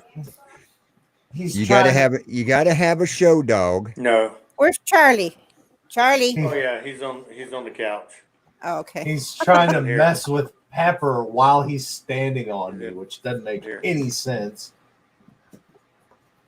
Oh, I didn't know that. Julie's a psychic. Is that a profile? I knew a lot about Julie, but I didn't know that. That's interesting, Julie. Don't chase your You're tail going to or have to something. come on the show one of these times. Yeah. Nobody's ever had Julie on the show that I know of. Hey, Carl, I wanted to add something from that. From the what? Oh. From the dowsing rods or the necrophonics?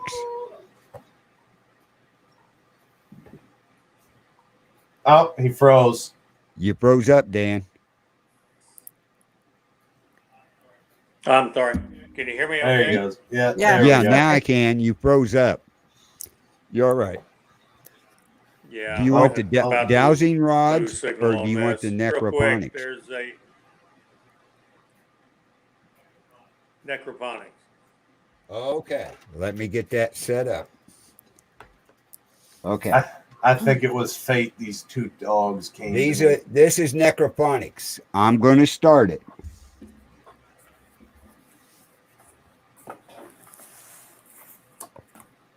Come on, you better go to that speaker.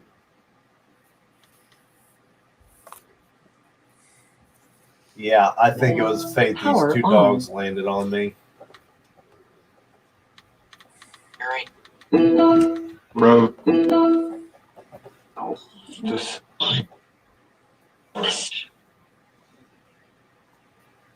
Hello? I definitely heard a hi. I heard two highs and a hello. Good evening. Hello? Who's here? Mary?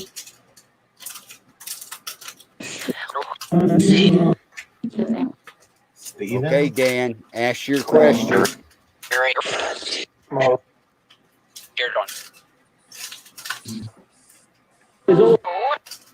man. In I've got a time delay on this end. Okay, ask your In question. what year did you pass away?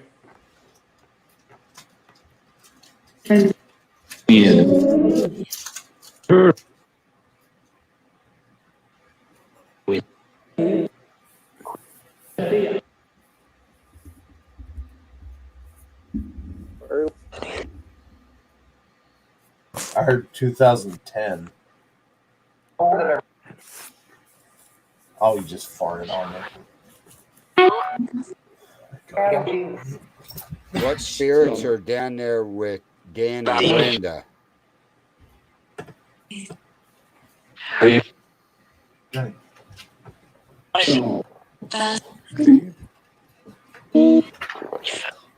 heard Dan's name twice.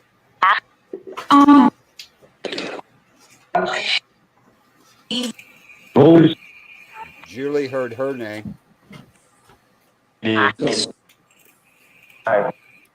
you sure you didn't hear Earl or Larry, not Early? I heard Jim that time.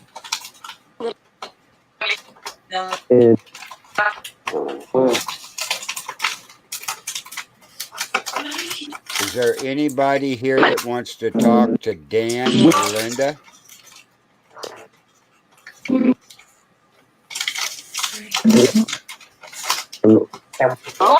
I definitely heard early 2010 that time.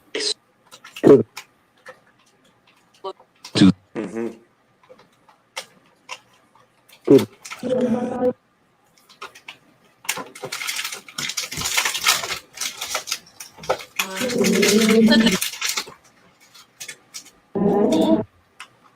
Wow.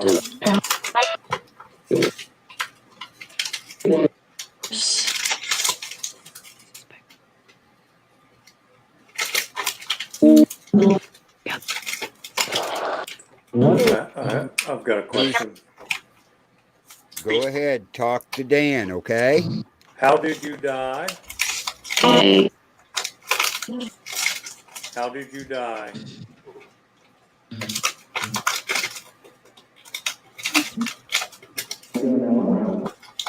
Cancer?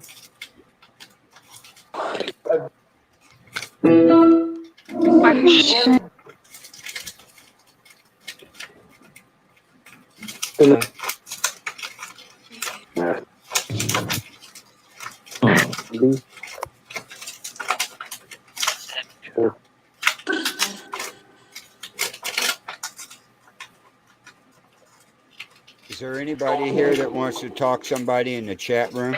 And then ask the question.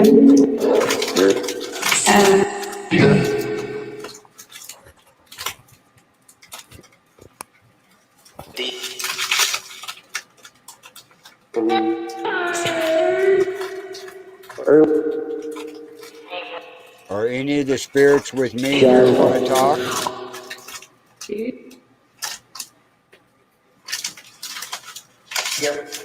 Yes? Okay. Who wants to talk? Can you tell me your name?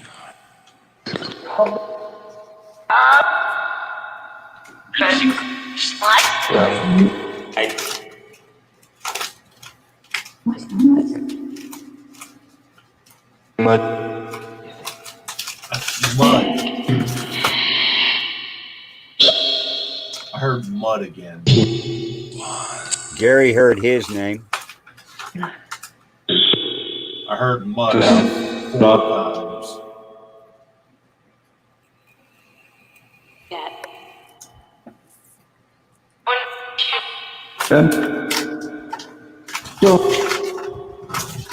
Are you here to talk to somebody in the chat room? Say their name. Oh, hurt.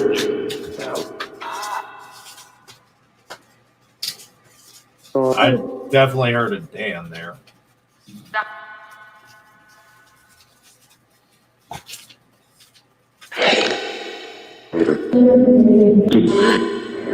Murder.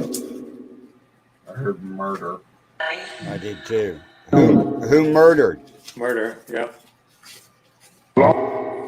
I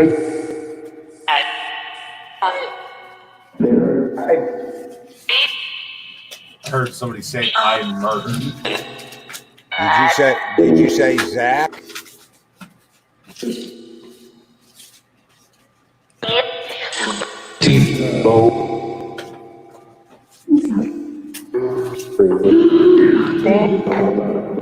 Okay, thank you. Goodbye. That was weird. My computer screen just flashed at me. Did it? Yeah. But anyway, for those listening, when you're using, I use these on the show, but if I was doing a real investigation, make sure you have a digital tape recorder, or a regular tape recorder works better with the old tape in it. Yeah. And record it and play it back down and put it in Audacity or wave pattern, right? And listen back to it, and you'd be surprised at how much you miss. That's right. Yeah, I'm still waiting for that stimulus check to get one of them. You haven't got yours yet? No, I don't know why. I think I have to file my taxes this year. Why? I got mine the other day. I didn't file taxes in 2019 because Well, of my injury. Yeah. Okay. You So got I filed think- 2020. Yeah, so I think that's why I didn't get it, is because I didn't have those taxes filed.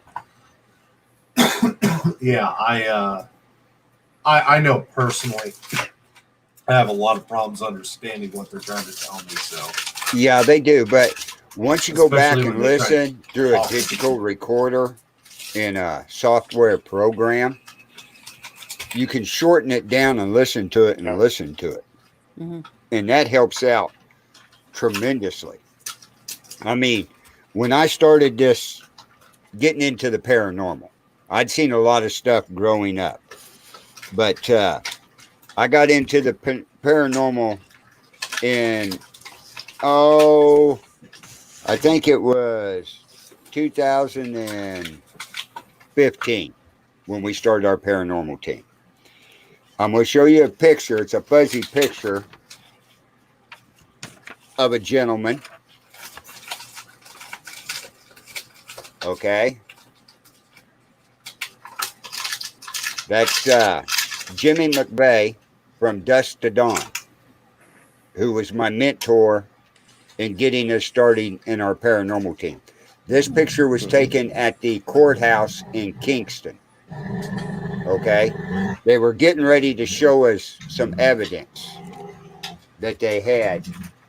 But The reason I show this, Jimmy passed away here about 2 months ago from cancer. It got him real bad, but he's one. But these are some of the pictures from the courthouse investigation we did that night. Look at that orb. Wow. Yeah. That little girl right there is my granddaughter. So, but and Gary gave me a bunch of these pictures. He likes blowing them up, and I tell him not to do that. But, you know, people look at stuff like this. This is from our cemetery. And you can see what they would call orbs through it. Some of them are, some of them aren't, is the way I would put it that way. But the main thing is, where's it at? I got to find.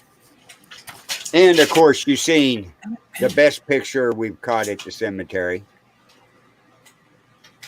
That doesn't look friendly. You've seen it. What is it? Well,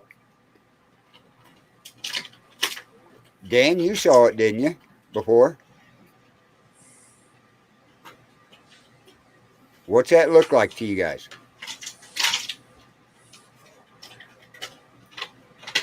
Carl, pull yourself up on a single screen. Okay. Let me get my mouse.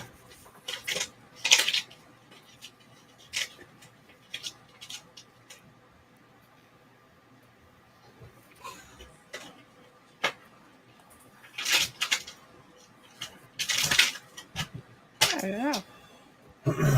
What do you see? Wow. Looks like HTX radio says it looks like a horse.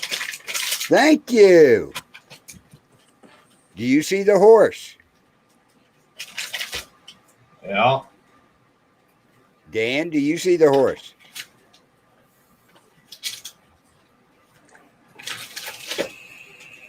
I do. I had to refocus the eyes on it, but yeah. There. See the mane? Yeah. Now. See that right there? That dark spot? What's that look like? Looks like an arm to me. Certainly. Okay, if you look at that dark spot right there and take it up, That's right the up head. there, do you see the rider's leg? It looks to me like the person is standing by the horse petting it. A rider?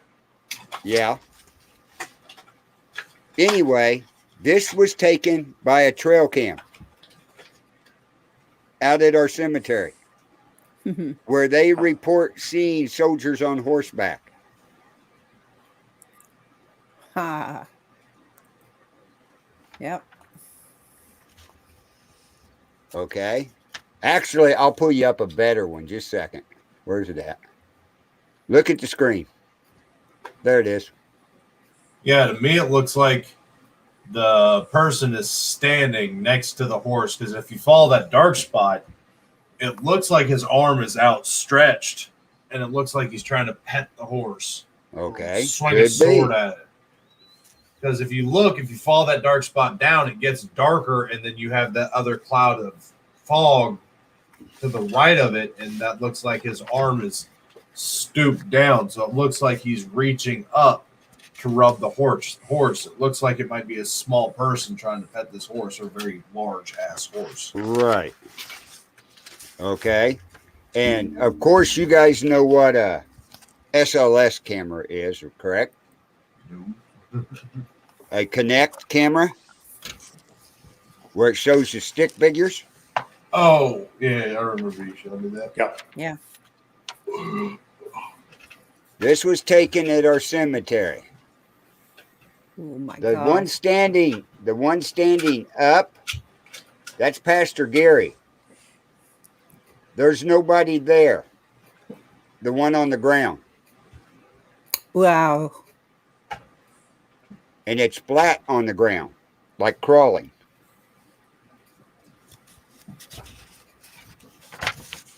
There's another picture of it. And then this picture is the next one. Now look how big it branched out.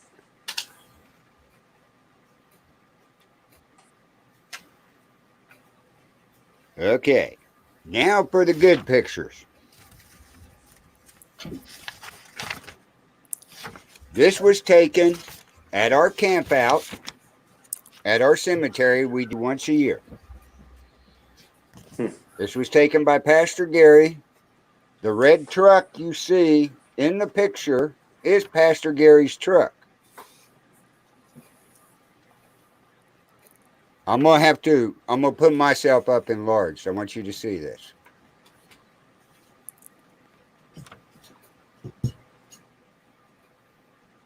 What do you see? There's people hanging in that tree. Nope. That's what I'm seeing. I'm seeing people hanging from that tree. Look in the truck. In the front seat of the truck. See something there. Yeah.